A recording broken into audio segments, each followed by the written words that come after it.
சீதலா சப்தமி என்பது நோய்கள், குறிப்பாக பெரியம்மை, சின்னம்மை மற்றும் பிற தொற்றுகளிலிருந்து பாதுகாப்பிற்காக வழிபடப்படும் சீதலா தேவிக்கு அர்ப்பணிக்கப்பட்ட ஒரு குறிப்பிடத்தக்க இந்து பண்டிகையாகும். இந்த விழா முக்கியமாக வட இந்தியாவில் ராஜஸ்தான், உத்தரப்பிரதேசம், பீகார், குஜராத் மற்றும் மத்திய பிரதேசம் போன்ற மாநிலங்களில் கொண்டாடப்படுகிறது.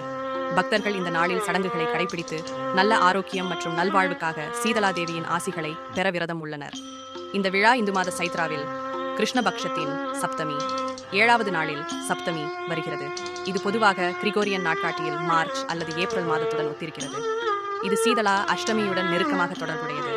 இது அடுத்த நாள் அனுசரிக்கப்படுகிறது மற்றும் பக்தர்களிடையே மிகவும் பிரபலமாக கருதப்படுகிறது. புராண முக்கியத்துவம் சீதலா தேவியின் வழிபாடு இந்து புராணங்களில் வேரூன்றியுள்ளது. அவர் பார்வதி மாதாவின் வெளிப்பாடாக கருதப்படுகிறார். மேலும் தூய்மை மற்றும் குணப்படுத்துதலை குறிக்கும் ஒரு துடைப்பம், தண்ணீர் பானை மற்றும் வேப்பிலைகளை இந்து மாத சைத்ராவில் கிருஷ்ணபக்ஷி 7வது நாள் புராணத்தின்படி சீதலா தேவி ஆரோக்கியத்தை அளிக்கிறார் மற்றும் அவரது பக்தர்களை தொற்று நோய்களிலிருந்து பாதுகாக்கிறார். சீதலா தேவியின் புராண கதை சீதலா சப்தமி தொடர்பான மிக முக்கியமான புராண கதைகளில் ஒன்று மன்னர் பிரத் மற்றும் அவரது ராஜ்யத்தை சுற்றி வருகிறது. ஒரு காலத்தில் பெரியம்மை நோய் அவரது மக்களை கடுமையாக பாதித்ததாக நம்பப்படுகிறது. சீதலா தேவியை பக்தியுடன் பிரார்த்தனை செய்து அவர் பரிந்துரைத்த சடங்குகளை பின்பற்றிய பிறகு தொற்று நோய் தணிந்தது. அதன் பின்னர் நோய்களிலிருந்து பாதுகாப்பிற்காக தெய்வீக அருளை நாடும் பக்தர்களிடையே சீதலா தேவியை வழிபடும் வழக்கம் பரவலாகியது. மற்றொரு புராண கதை தொற்று நோய்களின் கோபத்திலிருந்து மனித குலத்தை பாதுகாக்க கடவுள்களின் வேண்டுகோளின் பேரில் சீதலா மாதா சிவனால் படைக்கப்பட்டார் என்று கூறுகிறது. நோய்களை குணப்படுத்தவும் தடுக்கவும் அவளுக்கு சக்தி வழங்கப்பட்டது. இதனால் பக்தர்கள் நோய்களை தடுக்க அவளது ஆசிகளை பெறுகிறார்கள். சடங்குகள் மற்றும் அனுசரிப்புகள் சீதலா சப்தமி பண்டிகை மிகுந்த பக்தியுடன் அனுசரிக்கப்படுகிறது. மேலும் பக்தர்கள் உண்ணாவிரதம், கோயில் வருகைகள் மற்றும் சிறப்பு பூஜைகள் உட்பட பல்வேறு சடங்குகளை பின்பற்றுகிறார்கள். இந்த புனிதமான நாளில் பின்பற்றப்படும் சில பொதுவான நடைமுறைகள் கீழே உள்ளன. 1. விரதம். பல பக்தர்கள் சீதலா சப்தமியில் கடுமையான விரதத்தை கடைபிடிக்கின்றனர்.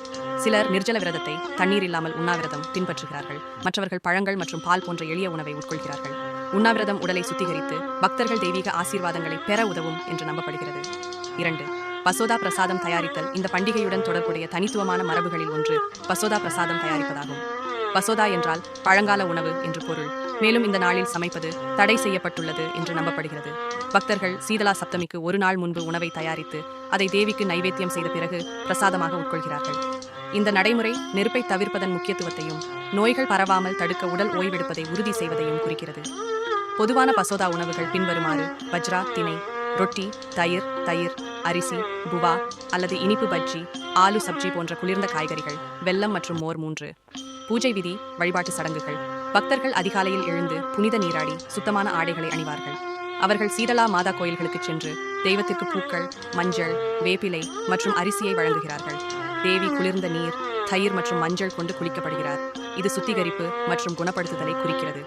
சீதலா தேவியின் சுதியில் சிறப்பு பஜனைகள் மற்றும் கீர்த்தனைகள் செய்யப்படுகின்றன. மக்கள் தங்கள் பக்தியின் ஒரு பகுதியாக ஏழைகள் மற்றும் ஏழைகளுக்கு உணவு, உடைகள் மற்றும் அத்தியாவசிய பொருட்களை தங்கள் குழந்தைகள் மற்றும் குடும்ப உறுப்பினர்களுக்காக பிரார்த்தனை செய்கிறார்கள். 4. வேப்பிலைகள் மற்றும் குளிரூட்டும் முகவர்களின் பயன்பாடு. வேப்பிலைகள் இந்த பண்டிகையின் ஒரு முக்கிய பகுதியாகும், ஏனெனில் அவை மருத்துவ குணங்களை கொண்டுள்ளன மற்றும் சுற்றுப்புறங்களை சுத்திகரிக்கின்றன என்று நம்பப்படுகிறது. பக்தர்கள் நோய்களை தடுக்க கதவுகள் மற்றும் ஜன்னல்களில் வேப்பிலைகளை வைக்கிறார்கள். அவர்கள் தடுப்பு நடவடிக்கையாக வேப்பிலை கலந்த தண்ணீரையும் குடிக்கிறார்கள். தோல் நோய்கள் மற்றும் தொற்று நோய்களிலிருந்து பாதுகாப்பு பெற வேப்பிலை கலந்த தண்ணீரில் குளிக்கிறார்கள்.